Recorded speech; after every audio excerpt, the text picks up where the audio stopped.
Welcome back, everybody. This is Scream Sister, your friendly podcast dedicated to spooky movies and spooky books. I am your host, Valerie. And I'm Veronica. Veronica is sick.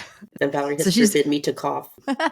If you hear her coughing, she's doing her best. And she does have water next to her, so she's ready. Yeah. Other than that, how goes life? We're fostering a dog, I think you know. Yeah, you're fostering a dog, and you've also got your new cat. You know, how's the cat doing? She's still a little kitten, so she doesn't have the run of the house because she's too small. There's too many nooks and crannies in this house that she could disappear into. So when the dog's out, like when we take him to the park or on long walks, Sophia will bring the cat down and just kind of follow her around. She's very much like a first-time parent. She's walking around the house picking up anything that she thinks the cat's going to try to eat. Yeah. She has her on like this strict feeding schedule and very much a first-time parent. Okay, so today we're going to get to our film here in a second, but we'll be talking about El Club de los Lectores Criminales, or Killer Book Club. And before we even launch into that, what you can immediately tell from looking at any media about this movie, if you've looked at it, anything online or on Netflix, is that it features a clown. And so I wanted to spend a few minutes talking about Valerie. The terror of a... What? Oh, could you hear me? I thought I was muting it. I thought I had figured out a way to cough without you knowing. You shouted my name, and I was like, "Is there am I about to get murdered?" Well, why does this say mute if it doesn't actually mute? And I had found a way to cough without disturbing the podcast, but okay, well, there's best to not die on air. Okay. All right. So let's see. What are we talking about? We thought it might be a good opportunity to talk about the terror of a good clown, because this is far from the only movie out there featuring scary-ass clowns. So Veronica and we came across an article in Variety talking about the 20 creepiest clowns in movies and TV. And obviously, one of the most notorious ones on there is It, the made-for-TV movie. Veronica, obviously you remember this movie. Mm-hmm. I went digging around online to find out, because I guess I blanked. I forgot that it was a made-for-TV movie. It was like a miniseries kind of movie. It had John Boy in it. Yeah, and so if you go to the Wikipedia page, it says 1990. I didn't realize it came out in 1990 either. I was like, wow, I kind of think that was more like in the 80s, but it was early 90s movie. This is how it's billed on Wikipedia. ABC's 2-part comedy psychological horror drama miniseries. And I was just like, good grief. It's like all the things rolled into one. Mm-hmm. I don't remember it being funny. Do you remember it being funny? Like in retrospect, it's funny. You're talking about the miniseries, right? Not the more recent movie? Yeah, the original one with Tim Curry as the clown. Yeah, I don't remember it being funny. It's funny now to go back and look at it now. It's kind of campy, but no, I don't remember anything funny about that. But yes, there are others, and so we were looking at the list today, and we're not going to go through all of them because there's 20 of them, but we will, as always, link stuff for you guys. I haven't seen a lot of these, actually. Well, yeah, I haven't. You know why? Because I don't generally watch movies with scary clowns. I don't mind clowns. You know what the weirdest thing I found on this list? I thought that Killer Clowns from Outer Space was made in 1988. I could have sworn this was like a 60s movie, but it was really. It's from 1988. Yeah, 1988. Now I remember that one because it was one of those situations where I found it on TV one day. It was the 80s, people. The TV would just air things at 3:00 in the afternoon on a Saturday. And so I just stumbled upon it starting and I was like, what's this? And it turned out to be the freakiest movie I'd ever seen. I didn't finish it because I was just like, hell no. But I do vividly remember it. Did anything else stick out to you on the list? But they have Poltergeist on here. I would not call that. Well, the clown. Do you remember what they reference in the movie is the clown, the stuffed clown that attacks the little boy and comes to life because it's possessed. This obviously is definitely not one I've seen, but it's He Who Gets Slapped, which is a 1924 silent film starring Lon Chaney. And Lon Chaney played a variety of different circus performers during his career. But in this particular film, Variety calls his performance subtly disturbing as a masochistic clown in this drama. So I guess apparently the premise of this 1920s film is that he's a disgraced scientist. And he looks creepy as hell in the photo from the film. He's a disgraced scientist who takes a job as a clown, and his main act throughout the film is basically night after night, he just gets slapped across the face. And so he portrays it, I guess, very tortured and damaged. And so in my mind, that's villain origin story right there. Then there's obviously American Horror Story Freak Show, which I fully didn't watch. I mean, just full confession, I watched American Horror Story Original, and I watched Coven, and I watched Asylum, and then that was kind of it. I kind of stopped. I think I just watched the first season. Coven is good, and Asylum was good, but after that, I needed to take like a mental health break. I couldn't watch anymore. So, I mean, yeah, we'll link that for you guys. Go through the list, see what you recognize and what you love from that list. There's some pretty good ones, and there were others on there that I didn't even like. Rob Zombie's, I think, Thousand Corpses is on there. I didn't see that, but I'm familiar with the movie. So, yeah, definitely give it a look. Like I said, the name of the movie is El Club de los Lectores Criminales, or Killer Book Club. It's a Netflix original. It came out last year in 2023.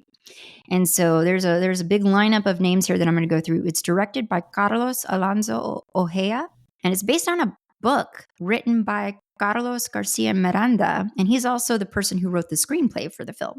And he makes a cameo in the movie. I don't know if you managed to catch that. I don't know if you know what he looks like. I don't know what he looks like. I only know because I went looking for him. Or I went digging for this book. So yeah, he makes a cameo during the horror book fair scene. But it does have a cast full of young, beautiful people. And so there's a bunch of names. It stars Vicky Velia, Alvaro Mel, Ivan Pellicer, Anne Roth, Carlos Alcaide, Maria Cerezuela, and Amza Zaidi. As with all of our episodes, guys, there's going to be spoilers galore. So if you haven't seen this one, it is over on Netflix right now. You can go do that, but otherwise, you can just get right into it. So, Veronica, you watched this last night. What did you think of Killer Book Club? I thought the cast did a good job. I thought they all had good chemistry, and they are, as you said, very attractive people. Young people. I thought it was paced really well, which is kind of interesting because I know with other of the movies that we've watched on this channel, I've made comments several times where it seems like foreign horror films have a different setup differently as far as, American horror movies in terms of they're kind of slower. They've got a slower build, slower amp up. When this one didn't follow that formula, I mean, it kind of went the typical slasher movie, gets right into the threat and the deaths. So that was interesting. It had really cool music. In fact, that's what I was doing when you signed on, and I was paying attention. I was jamming out to the first song that they played on the. Yeah, and you weren't looking up at the screen. I was like, "Hello, I'm here."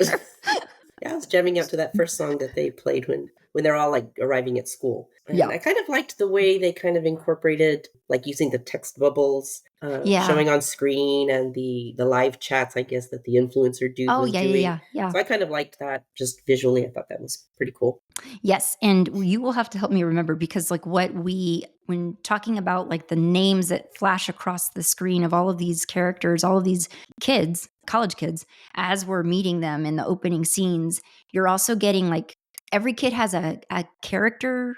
Every kid has like I don't want to say nickname, but like they're labeled as a character for the purposes of this horror story. So there's like the main girl like is an archetype. Yeah, like the main character, she's the heroine, and then her boyfriend is the emo, and then or emo kid, and there's somebody called the brat. And the whole film, I was like, but why is she a brat? Like, why is she a brat? That's not nice. Why are we calling her a brat? But anyway, yeah.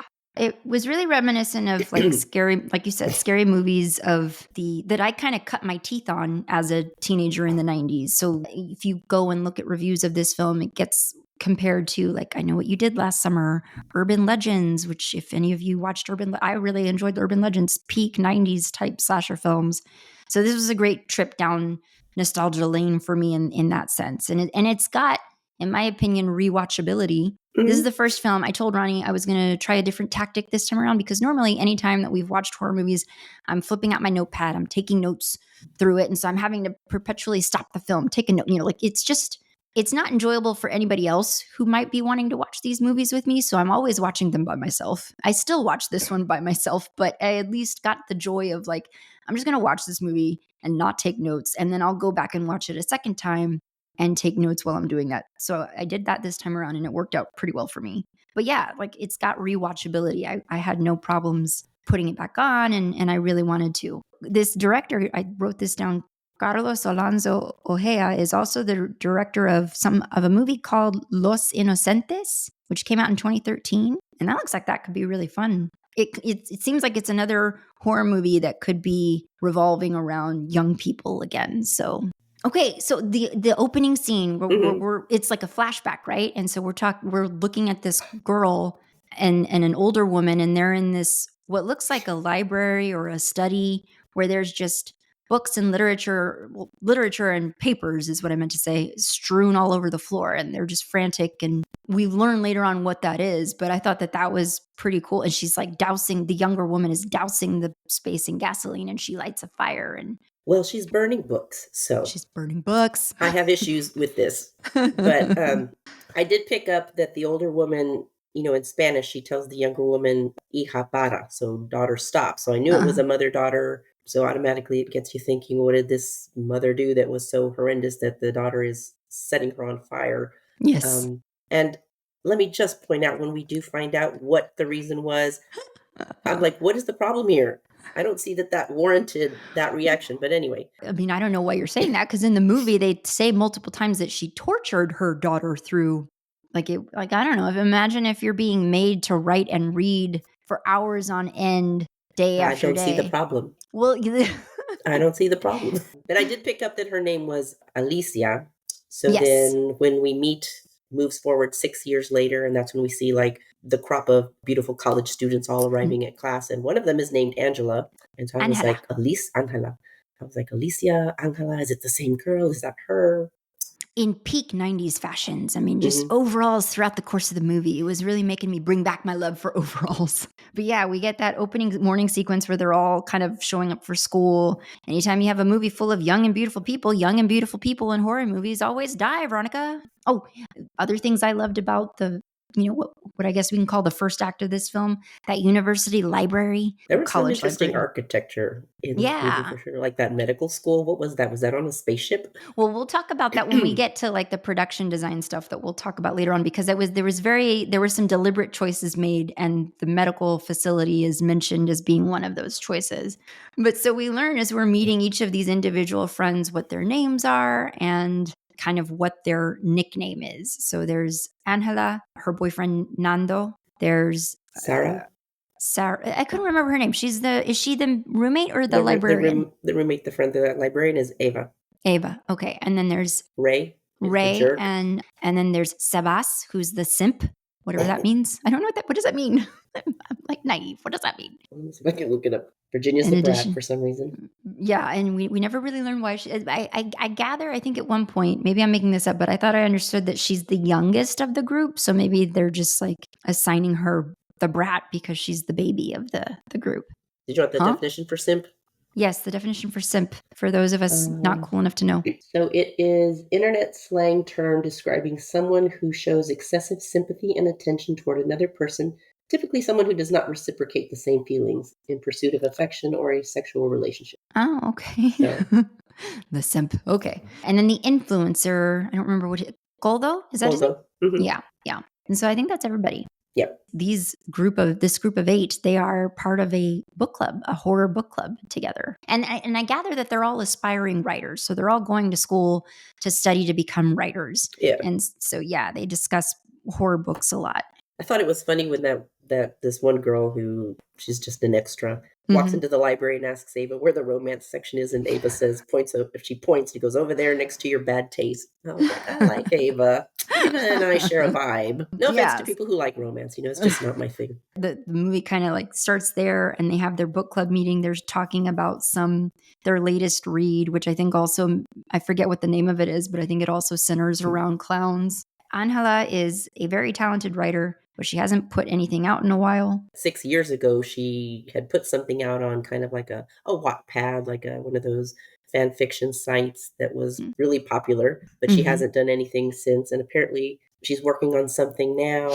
She's in the process of or considering emailing it to her professor, but ends up not doing it. She deletes it. Ends up deleting the email that she was planning to send to him. And so the next day in class, professor's name is Cruzado. He invites her back to his office for a meeting about her email, which she's confused about because she's like, I could have sworn I didn't send that. So he proves himself a dangerous creep almost immediately. I was like, did him locking his office door not clue you in that something was wrong? Well, I don't think she wasn't looking. I don't think she heard it necessarily, although it was loud as crap. She was just immediately uncomfortable and put off by him. And then he immediately, offering her booze right off the top, and just wastes no time with the attempted assault. And thankfully, I forget how she gets away. She kicks him in the balls or something. Yeah. Yeah, she needs him. She goes and she tells her friends. They decide that they've got to get him back for this. And so then they proceed to stage a very dumb prank. It's the kind of prank that was only going to end in disaster, where you wish you had at least one friend to tell you, hey, is what we're doing kind of assault? It's like, is there not one person in there with a rational mind? This is the kind of thing you go to serious crimes jail for. Yeah, this is nuts. But yes. What they do is they go back to, I guess, the universe, like the study, what is it? What am I trying to say? Lecture hall, I guess, where he has wherever his office is in this college campus. So they go, it's after hours. He's, I guess, the last one in this building, locking up for the night. They've come, the 8 of them, well, the 7 of them. And then Virginia, the brat, shows up after the fact. And she's like, what are you guys doing? And so they're dressed as clowns. They're wearing these really funky looking masks, and they're all dressed in black. And do they or do they not? They're holding weapons. And that's the part of the prank where I'm just like, why are we holding weapons? Yeah, they're like these pointy hammers, like dual-sided hammers. And so we can't really tell who's who, because they're all wearing the masks, and except for Ankala. We know who she is, but the rest of them, we can't tell who's who. So they're chasing this man. Every time he turns a corner, running from one clown, there's another one in front of him. So they're kind of basically herding him towards where Angela is. Chasing him with these weapons. So again, can't stress enough. This is not a mere prank. Yeah. And one of them actually hits him with that hammer, like in his head. Like, again, we do not at this point know who that is, but we know that was not originally part of the plan. They were just going to be scaring him. I cried out. I was like, ooh. So they herd him to where Angela is. She's struggling to get her mask because I guess for whatever reason she wasn't prepared. And it's really unclear how it happens, but they tussle, or he trips or over her. I'm not really sure. But anyway, he goes over the edge and gets impaled on a lance? There's a statue of Don Quixote on the first floor. He's holding like a big pointing lance, and he falls and is impaled on that. Yeah, it's pretty gruesome. So he's dead. It's pretty gnarly. and immediately the 8 friends are freaking out. They're just like, our lives are going to be over. This is a disaster. They're not going to believe that, we were just out to prank him, which is valid because it's an insane prank. And so they all swear each other to secrecy because nobody wants to burn for all of this. So this is the part. Ray, the wild man, is the one who's kind of strong-arming everyone into secrecy. So this is the part that feels very I know what you did last summer style. So, but obviously immediately things start to go wrong. And that kind of takes us into, I guess, like the second. As we knew it would. And so that kind of takes us into like the middle chunk of the film where people start dying. What starts happening is the killer, potential killer, because he hasn't actually, well, I guess he has, starts publishing a story on that online like fan fiction site. And so he's basically writing out the deaths of these, all the group, every member of the group is now a character in his story. And so he or she is writing out a death per chapter. So a character is going to die in each chapter. So the first person up is Virginia, the brat, who's labeled the brat. But here's the thing. It's like all of this is happening and the kids don't, it felt like they weren't taking this threat seriously. They're just they're going off on their own. And so like what's interesting, because he's publishing the chapters where he unveils who he killed after the fact, right? So we are led to believe that the brat has already, Virginia, I hate calling her the brat. Again, I say it's not nice. And obviously doesn't matter towards the end of the movie. But at this point in the movie, I'm just like, why is she the first one to die? She didn't even know what was going on. I know. But one has to die. But anyway, they don't find out that she's been killed till after we, the audience, believe that she's been killed. And so I think because like the next day when they go to look for her and there's no body, like we never find Virginia's body. And honestly, I was suspicious. Were you suspicious? I was just wondering, like, he's storing bodies somewhere and maybe we're going to find them later. So I wasn't suspicious yet, but there's no body. And so I guess it's a little bit easy for them to maybe be fooled a little bit longer because there's like, well, if she were dead, there would be a body here. So they don't find anything. She was kind of like initially set up as like the sacrificial lamb, the first one going. And Nando, the boyfriend, is very quickly positioned as sort of everyone's suspect. Like, they're already suspicious of him because out of everyone in the group, he's the only one who's not a university student. Which doesn't seem like a good reason to me to like, why does that make him suspicious? Well, he's an outsider. So he works at a local bar. So it's just easy for them to label the one one of us is different from the others, and it's him. And so they're going to automatically label him as the sus one. He's also known as like the emo one. But he's not during the course of the time that he becomes kind of the one everybody's suspecting, we do get our next victim, who is the wild man. It is Ray. I didn't like him, so I wasn't too bothered when he died. Like, I don't know why Sarah kept him around. I don't know why any of them kept him around. He was just a bully. He was just a jerk to everybody. I don't know. Why are you part of this friend group? Why do they allow you to be part of this friend group? His body, they also never find. Yeah, that's true. So they never find Ray's body either. And so at this point, again, my suspicions weren't raised because I was thinking, well, the killer must be storing the bodies somewhere and we're going to uncover them at a certain point. That also leads into kind of a pretty common horror trope, especially slasher movie trope, is that the killers always seem to dispose of bodies. And it's like, how is nobody ever witnessing this person like moving a dead body around? Yeah, which is something that kind of comes up in like the movie version of I Know What You Did Last Summer is, yeah, people are dying and then you're not like, what's his face? I don't remember like character names. Ryan Felipe's character in that film gets killed and do you find his body? No, you don't find his body. You don't find his body. You don't find Sarah Michelle Gellar's body either when she gets offed in that film. So yeah, because he's storing those bodies on ice, I believe, is how that end of that movie goes. Nobody ever sees this story. And nobody ever sees. And then the other thing that Virginia did, other characters that are, not in danger at the current point in time are reading the story on that fan fiction site. And so they're reading that, Virginia runs to the abandoned dormitory because, of course, there's an abandoned dormitory. And I'm like, why do people in horror movies always run to the most deserted spot instead of like running towards the most populated spot? Like, run to the cafeteria, run to the place where they're serving booze, run where the people are going to be. You're going to run to the deserted, abandoned dormitory. Oh, you meant like bar and cafeteria as two separate places. Okay, I was like, well, I don't think they serve booze at the cafeteria, but maybe. Yeah, but yeah, no, I mean, even when she's at the bus stop, when Virginia's at the bus stop at night, I was like, well, that's not a good place to be. Don't be a woman at a bus stop late at night. Don't be a woman anywhere out at night by yourself. Is there anything else in this second act of the film that I'm forgetting before we move on? I don't think so. I'm trying to remember who else. Who's the next person to die? Well, so the next person to die, this is where we kind of things start to pick up. I remember that the next to go down, or so we are led to believe, is Nando. Because this is when he goes to the medical facility. This is when Angela does this stupid thing of sleeping with the simp. Oh, I did forget to mention one thing. Going back to like the day after they've pulled that prank on the professor and he's died and they've all sworn themselves to secrecy. And Sebas tells Angela that he'd do it all again for her. And I'm like, girl, run. That is red flag. Love does not mean murder. So I immediately was suspicious of him from that point on because that's not right. Something's not right with that boy. Dating advice from Veronica. Love does not mean murder. No. All right. So back in Act 3 now, though. The next to go down is Nando.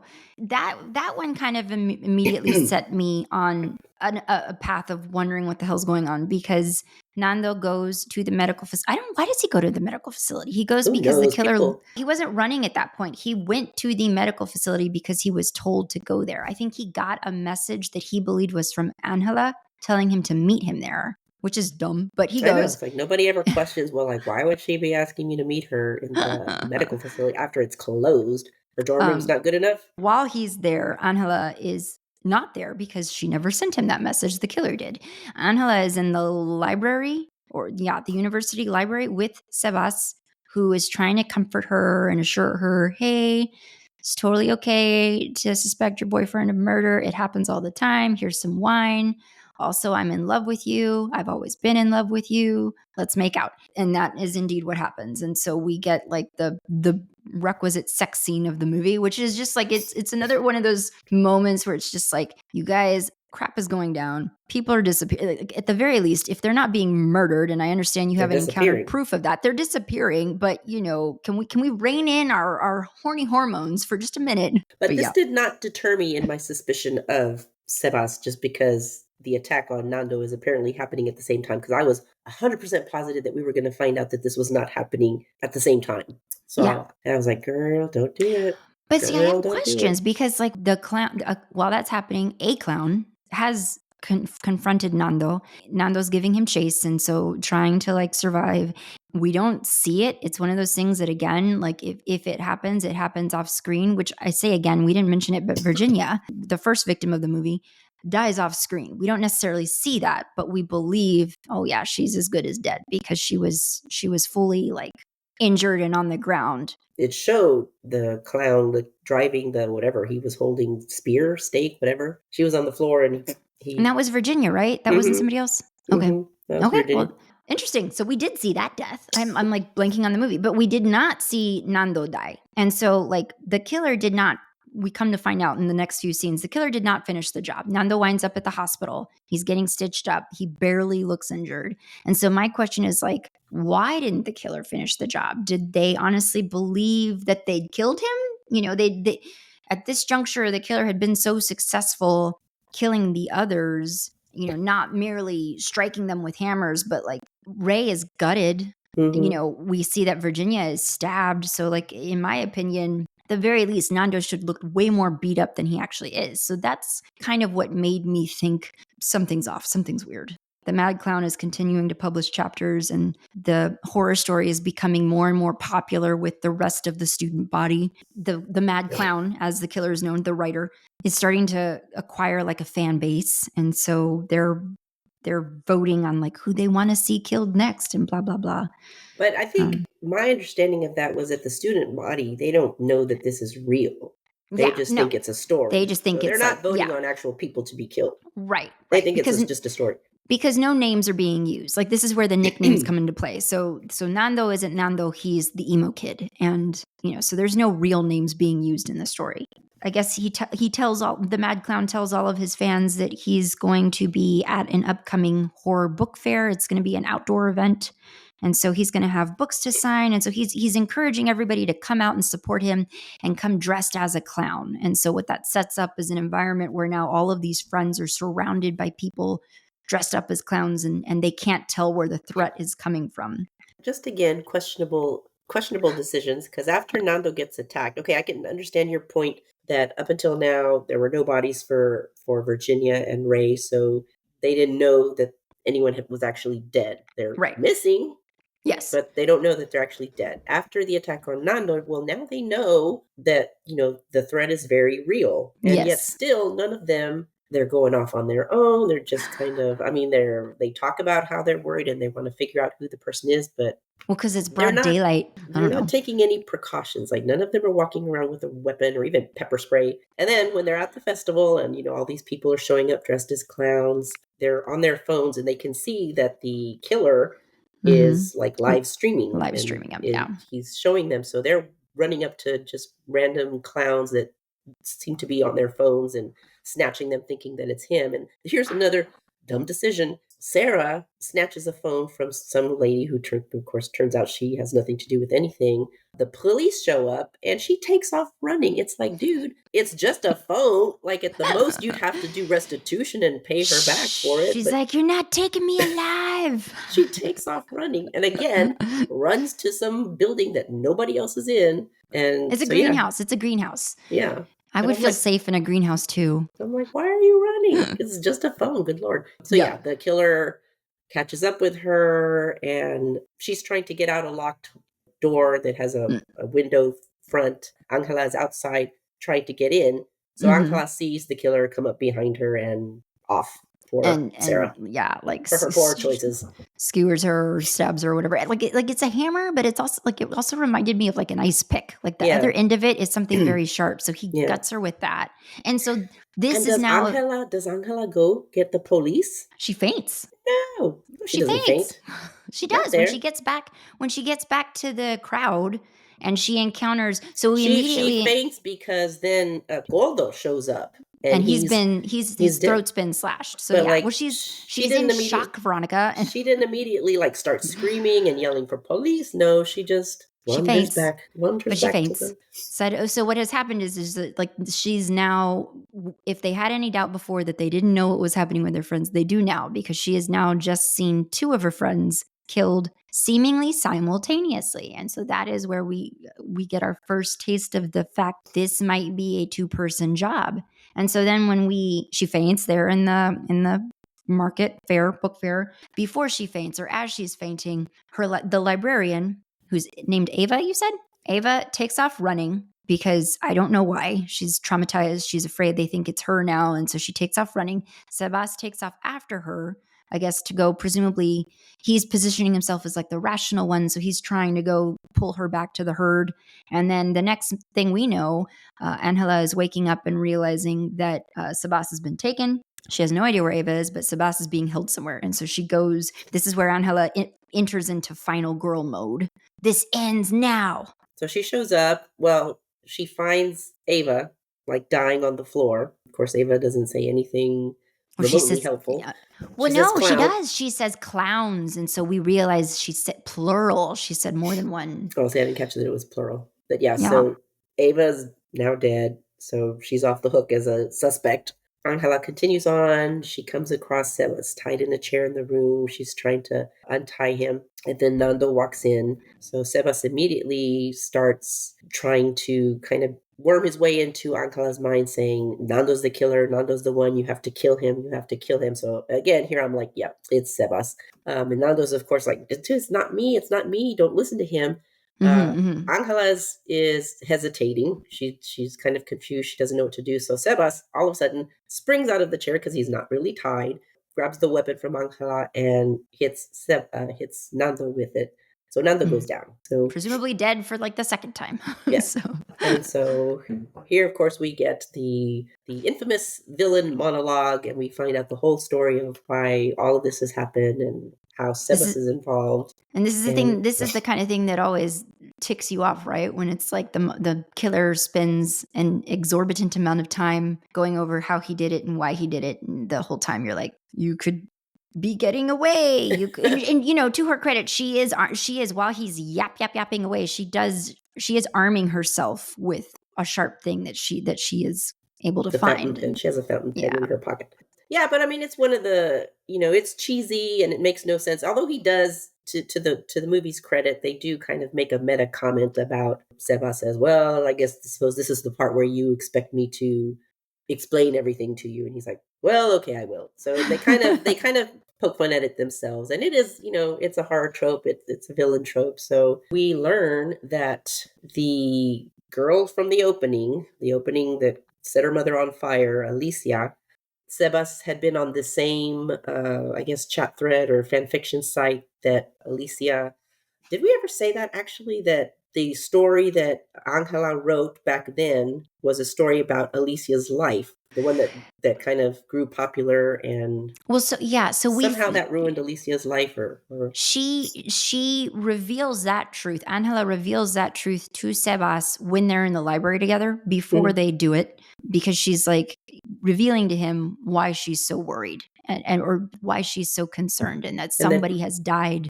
And that, she feels responsible because she thought Alicia had died in that fire because that was what was reported in the news. Right. And what she had done, to finish off what you were saying, the book that Angela had published 6 years prior and like published online was essentially the story of Alicia and the torturous upbringing that she had with this woman, with her mother. And so she kind of turned this girl's real life horror into a horror story for the masses and was like, I guess, profiting and getting famous off that. And so it was humiliating for Alicia, and it ruined their friendship. And Angela believes that it drove Alicia to do this thing where she killed her mother and presumably herself. So anyway, yeah. Yeah. Sebas reveals that he was also on that fan fiction site, and he and Alicia were, I guess, developed a relationship through that online association and became boyfriend and girlfriend. So he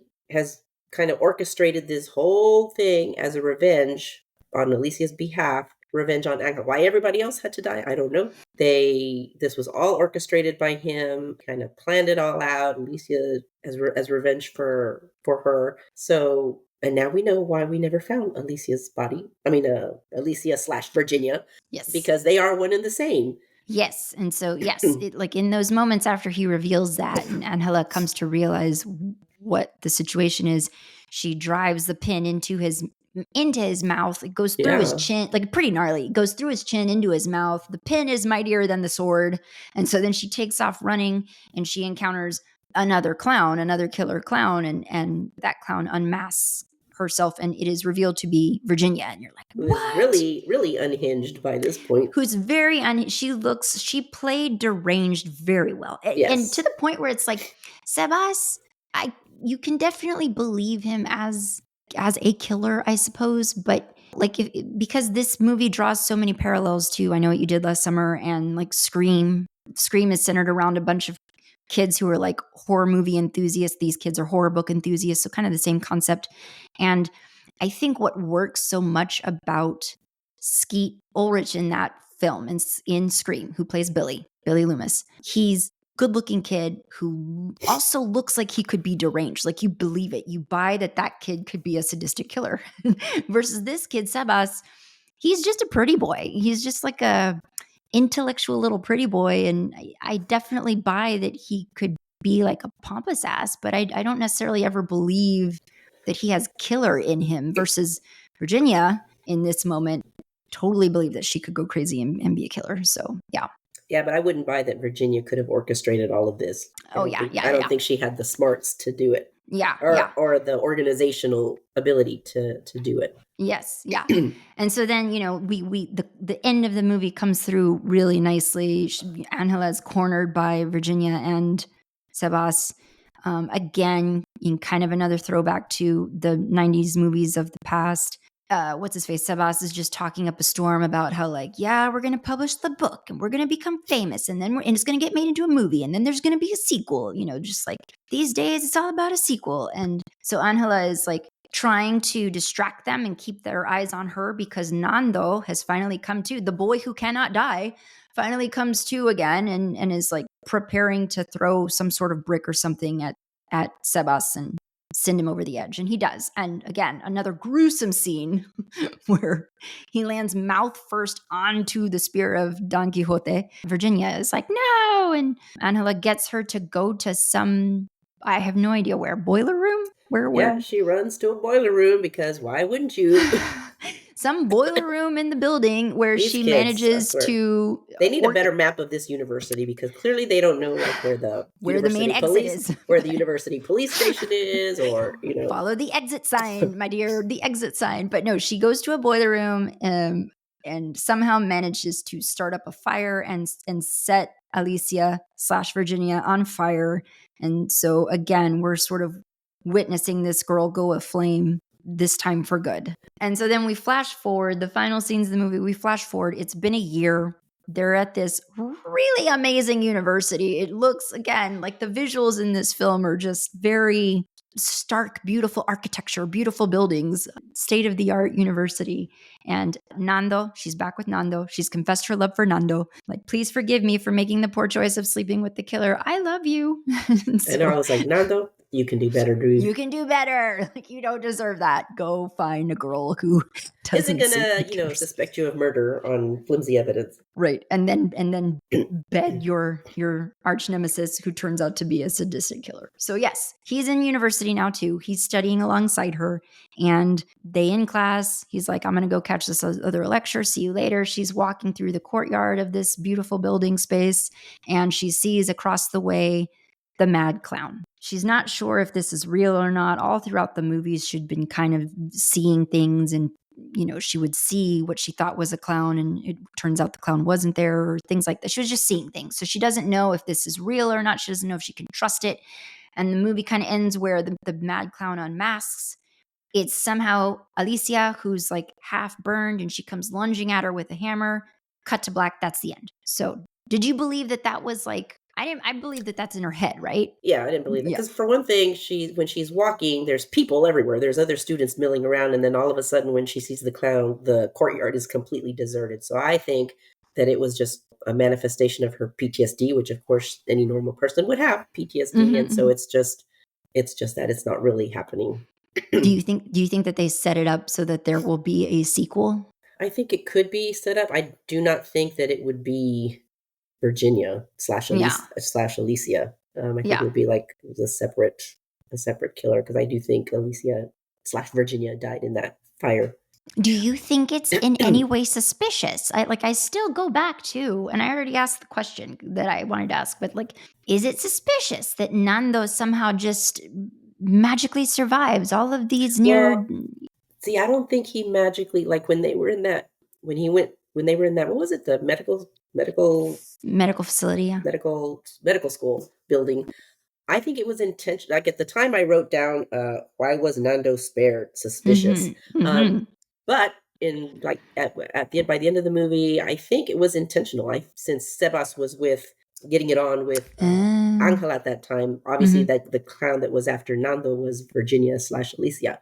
I think it was intentional that they let him live just to make it seem more suspicious. It's like, well, you say you were attacked, but you just have like this little scratch on your forehead, So yeah. I think that was intentional. I don't think he miraculously survived. But that makes sense. Yeah. Yeah, that makes sense. Okay. So, I mean, I don't know if you already covered it throughout the course of this, but it's like any specific things, last minute specific things that you liked or didn't like, things that worked, didn't work, or did you mostly cover it all? Well, I covered the stuff that I did like, although am I the only one who thought it was odd that like the text bubbles and the emails were all in English in this Spanish foreign film?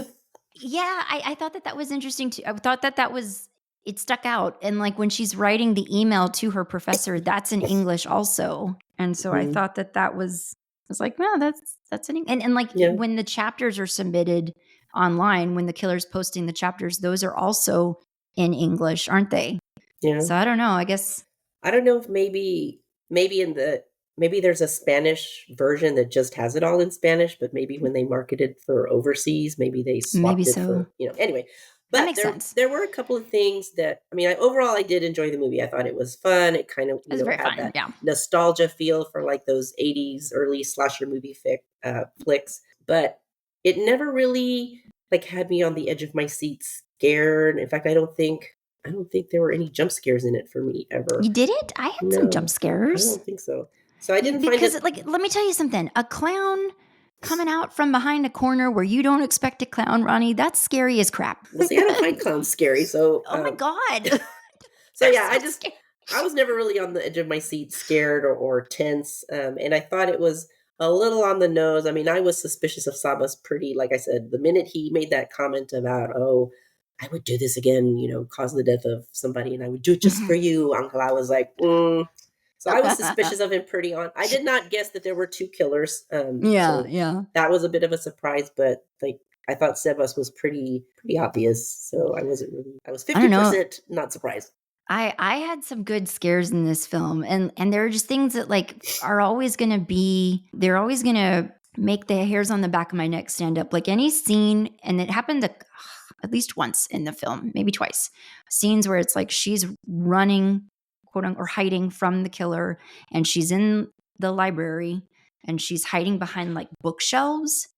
And those are always, anytime that's in a movie, it's so scary to me because I'm always like, He's never going to find you now. It's just, I don't like having my view obstructed. I don't like not knowing where somebody else is in a room. And you're telling me all I have to protect me is this wimpy ass little bookcase with these wimpy bookshelves. It's somebody like, it sends me on edge. I don't enjoy it. But what I always find interesting about these types of movies, like where the killer, and it doesn't even have to be a horror movie per se. It just can be a movie about a serial killer.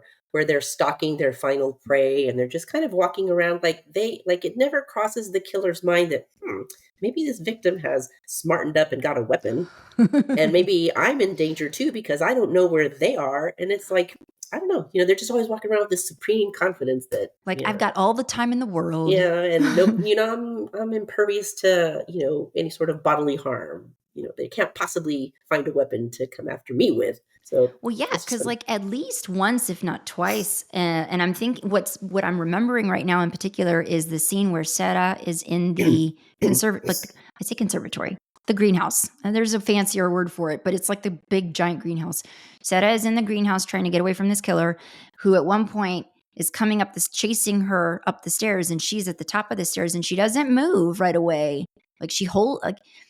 Kudos to this girl, because I would have been a coward who runs off, but she's like, I'm going to hold my ground. I'm going to wait for you to get close enough, and then I'm going to kick the crap out of you. And she does. She kicks the clown back down the stairs.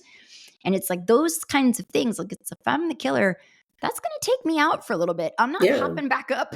And as we now know that was likely Virginia, Alicia, because Sebas was, at the festival. Still out there at the festival with the others. So yeah, Sebas, as we learn later, is killing Goldo. And Goldo, is that his name? Goldo? Mm-hmm. His death was kind of like, for being the goofy, affable one in the group, I guess, he's off, and it's just like it's an afterthought, like, oh, and he's also dead. Moving on. Him and Ava both are dead. Yes, that's right. We don't see either one of them being chased or hounded. They're just all of a sudden they show up and they're dead. It's their death scene. Yeah, I was sad to lose Ava too. I liked her character a lot. That was going to be a question that I had for you. Is like, was there anybody that you were sorry to see die? Well, so obviously it's a slasher film. Everyone's going to die, but was there anybody that if you could have spared somebody? I liked the girls of the film. I liked Ava. I liked Sarah, whatever. Sarah. I liked her. I thought she was really strong. She was very like feminist driven and sort of like girl power. And I appreciated that. I liked the brat and was sad that she was first victim until we learn who she is. And I was like, oh, okay, that makes sense. But initially I was like, oh, that's sad. I was like, why is she dying? She wasn't even part of any of this. She didn't even want to be there. And then like all of the guys, I'm like, I could take it or leave it. I didn't really necessarily feel warmth for any of those men. Even Sebas, like if he's supposed to be like the one that we yearn for or something, or the one that we kind of understand how she could have conflicting feelings for him, I didn't feel that way. I was just like, he just seemed snarky and smug. I never trusted him. I liked Nando. There was like a second when I thought, well, maybe it's Nando, but it didn't last. I thought he was, for the most part, a good boyfriend. A very forgiving boyfriend. Very forgiving. Too forgiving, in my opinion. I wouldn't have forgiven. I would have been like, you know what? I'm glad we survived, and you're a good person, and we're done dating. Yeah. I'm going to go find a girl who doesn't suspect me of murder. And immediately cheat on me after she does. So. But yeah, overall, it was a good, gave me the nostalgia feels, and it was, Yeah. It was good. And I would rewatch it. And if a sequel comes out, I would definitely check that out. That's fun. I've added several of the songs to my Spotify playlist. And I will be on the hunt for overalls, because I'm going to be wearing overalls again. Viva la 90s. I will leave that to you. Okay, so one thing I want to make sure that we include for you guys before we wrap up the conversation, there is a really great interview that we'll link for everybody with production designer Marcos Quito, I think, talking about his vision for the film. So he talked about how he wanted to create a very visually charged world where, and I think that comes through particularly in the scenes in the beginning where we're establishing space and characters. He really wanted to create a kind of stereotypical, normal, lively college experience where, we're meeting this group of friends, we're developing an immediate fondness for them. He really wanted us to sort of connect with them in a way where we almost don't know who we want to save first. So I definitely did feel that, like we've been saying, the brat, Virginia, is one of the clown's first victims or perceived victims. And so I was very sad to see her go at the beginning, not knowing, because, and like I said, I was just like, why do we keep calling her a brat? She seems nice. And then in reference to the film's obvious ties to slashers of the 90s, Marcos said, the film is based on a novel, and in the novel, there are many references to horror movies and novels. Both Carlos, the director, and I decided that we wanted to avoid expressing these references outright. We wanted to include them visually, but never name them. So he said, what I could not avoid was making references to Kubrick in the film. So the forensic room at the medical university, the chess, the typewriters, and his all work and no play makes Jack a dull boy, that kind of thing. There's many more details that he kind of tried to sprinkle into the movie. So I thought that was interesting. Definitely worth reading, taking a look at. So we're going to link that interview for you guys in our show notes. All right, guys and ladies out there. So coming up for our next book club pick, we are going to be reading The Devil Takes You Home by Gabino Iglesias. We are targeting sometime in late March to do the podcast episode where we will discuss that book, just to kind of give everybody, myself included, time to read the book. We will have, once we get an exact date down for that, we will post that on the social media. But just, kind of be targeting late March. Go out and get your copy or get it from your library. Libraries are great. So if your library has it, absolutely. I always like to promote using your libraries. Yep. But The Devil Takes You Home, Gabino Iglesias, late March. Like Ronnie said, we'll post specific date for that show as it gets closer. And do follow us on the socials if you want to have access to that. So a good thing to know is that we are on Instagram and Threads. You can find us at Scream Sister on both. And then you can also email us at screamsisterpod@gmail.com. That is also where you can find us on YouTube, Scream Sister Pod. We also have a nice little a community of people with us on TikTok. So find us on TikTok too. That's where we post a lot of our video content as well. Okay, so our next movie that we will be talking about 2 weeks from the date of this episode's release, this current episode, today's episode. What is it, Ron? What are we going to be watching? It is a movie from 1982, La Mansión de los Muertos Vivientes. Yes. And it looks like it is available on Amazon Prime for those who have it. So looks like it could be fun. I think it has zombies. Not 100% sure, but yeah. Hopefully some zombies, but yes, we're taking it to the way back. We're taking it to my birth year, so I'm excited. I love zombies so much. This is Veronica's favorite genre, is zombie horror. Other things to know about The Devil Takes You Home, our book club pick, is that we do want you reading this book with us. Don't forget to message us your thoughts or book questions that you have.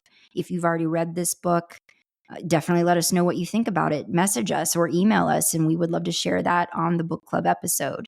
Aside from that, Ron, I had meant to talk about this up at the top, and then I forgot. I am in the throes of True Detective right now. Have you watched this? No. Okay. Have you watched any of the previous seasons? No.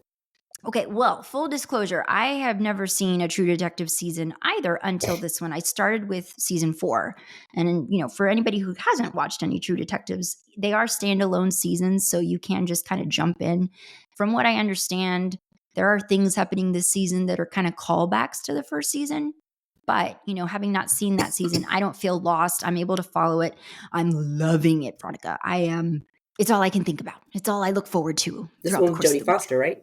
Yeah, Jodie Foster. Yeah. Where is it, on Prime or where is it? It's on Max. So it's a HBO. HBO Max. It's formerly a called series. HBO Max. And it's only going to be 6 episodes this season, so we're already halfway through. And I'm just like, there's so many questions. How are they going to tie it all together? But yes, I'm fully absorbed in it. I'm making Alex watch it with me. We're enjoying it so much. So I'm loving that one. Do check that out, guys, if you haven't. The other thing, I don't know if you've checked this one out, Ron, on Hulu, Death and Other Details. Is that the one with Mandy Patinkin? Mm-hmm. Yeah. I want to watch it because it just kind of looks like a callback to the, I don't know, is it a period piece or is it contemporary? It's contemporary, but from what I understand, the writers for this show were very much inspired by Agatha Christie stuff. Kind of the golden age mystery period. So it's on my list to check out. And on the topic of Agatha Christie, I wanted to show you these. I was at Half Price Books and I picked up some, because, for everyone who doesn't know this, I had read A Haunting in Venice, which the old Agatha Christie book. Title of that one is Halloween Party. And that was my first Agatha Christie to ever read. And so I enjoyed it. And so I went and I picked up some books at half price. So I have the Harlequin tea set and other stories. I picked up all of the Agatha Christie's that this bookshop had available. And so this one is Nemesis. This is a Jane Marple murder mystery. I don't think I ever read. I read several Poirot. I don't think I ever read any Miss Marple Jane mysteries. Marple. Okay. Well, then I do have a Hercule. I can't say his name. Hercule Poirot. I read The Clocks. So I don't know if you read The Clocks, but I picked that one up. So I'm excited. And this was like $1.99. This one, the Harlequin tea set, $3.49. So, I mean, half price books is so awesome. If you guys, wherever you're listening to us from, if you have some sort of used bookstore, awesome finds that you can find there. I'm reading a historical mystery. I've kind of been in a historical mystery mood lately. I've kind of been off my fantasy sci-fi. So I'm reading one that's set in London in World War II. It's called The Traitor at Whitehall. And then other than that, I've just really kind of been, I found this channel, I think it's called Comet TV. And so they've been showing like a lot of X-File reruns. So I've just been rewatching old. I know I always say that romance is not my thing, but it reminds me that Mulder and Scully will always be my OTP. I just love them. OTP? One true pair. Okay. It's like, what? That was love because it was never presented as they were never presented as a romantic pairing. It was all platonic, but they just developed so much respect, and come aliens, come, telekinetic mind manipulators, come ghostly manifestations. Nothing could ever cause Mulder and Scully to ever betray each other. And so by the time it got to the end of the run of the television season, the regular television show, which I think was 9 seasons, by that point, yes, they loved each other. And it was like, well, of course. But it was never created to be a love story. It was never really shown as a love story. It was just two people who just always had each other's backs, no matter what. Yeah. Them against the world. And so by the end, when there finally was a romantic spark, it was just, well, of course they love each other. Well, yeah, because it's like an organic evolution of a relationship. Well, now that you're doing this, now that you're looking at some of these reruns, because I had asked you once to like rank your top 5 X-Files episodes, and you were like, well, that's not possible. I can't do that. So, but maybe now, as you're moving through these reruns, it'll spark certain feelings about where you would place certain episodes. So, next episode, I will be bringing back another installment of my little Frankenstein mini dive. Son of Frankenstein is 1939, so it's the next one following the Frankenstein of what was it, 1931? Another Boris Karloff. So the next time you see me, I will have watched that one. So I'm excited. I guess that's it for today, and we will see you guys. Bye, everybody. Bye.